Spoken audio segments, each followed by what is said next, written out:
Have you ever just stared at the lines on your palm and wondered what's going on there? For, gosh, centuries, people have been totally fascinated by these little creases, believing they hold the secrets to, our destiny, our love life, the whole shebang. I mean, even poets have written about them. It's this really romantic idea that our story is already etched right into our skin, a personal map we're born with. And you can see why that's so appealing, right?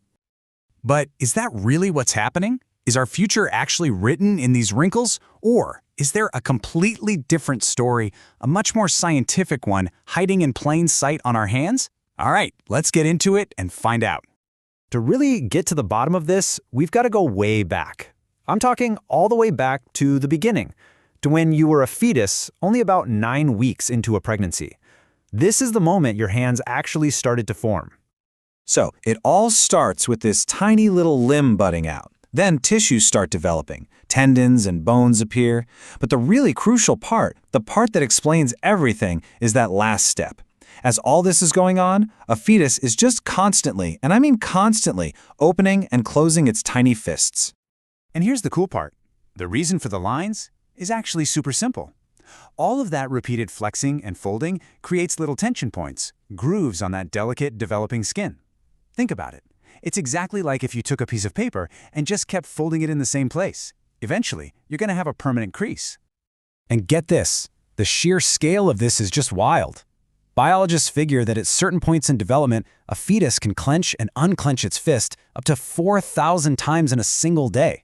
4,000! This isn't just a random twitch, it's a non-stop process. So that brings up two really big questions, right? First, why is the fist clenching so much? Well, it's a great sign. It means the brain and spinal cord are firing off nerve signals that the whole nervous system is coming online. And second, if every fetus does this, why aren't our palms all identical?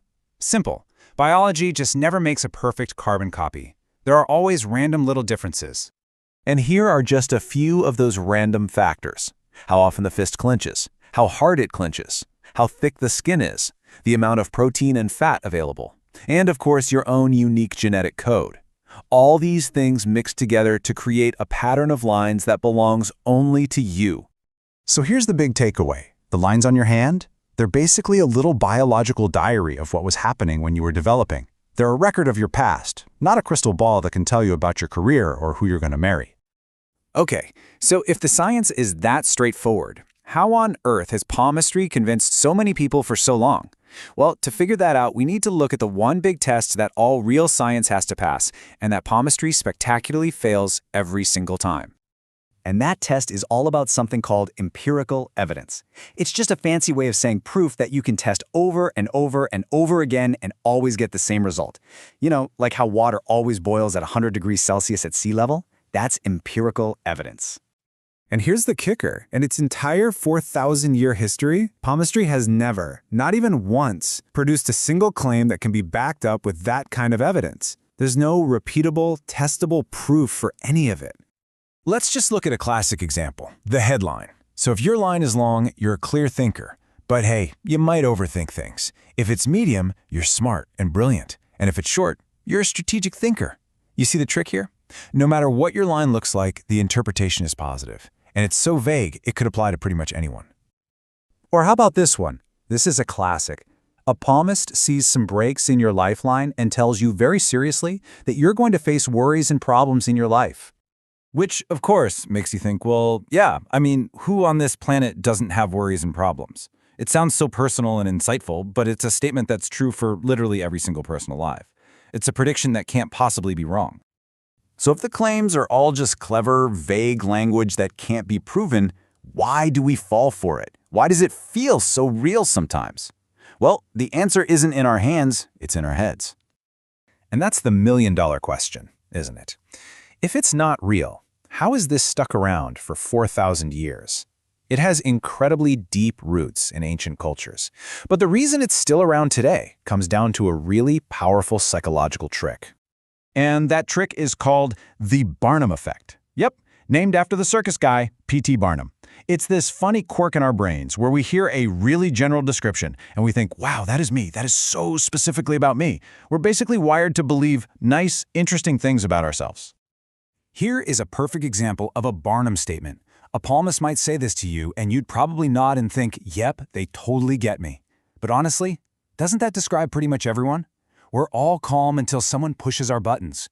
The Barnum effect makes a generic statement feel like a deep, personal revelation. Okay, so let's wrap this all up. Let's draw a really clear line in the sand between real, measurable science and what's essentially an ancient form of entertainment.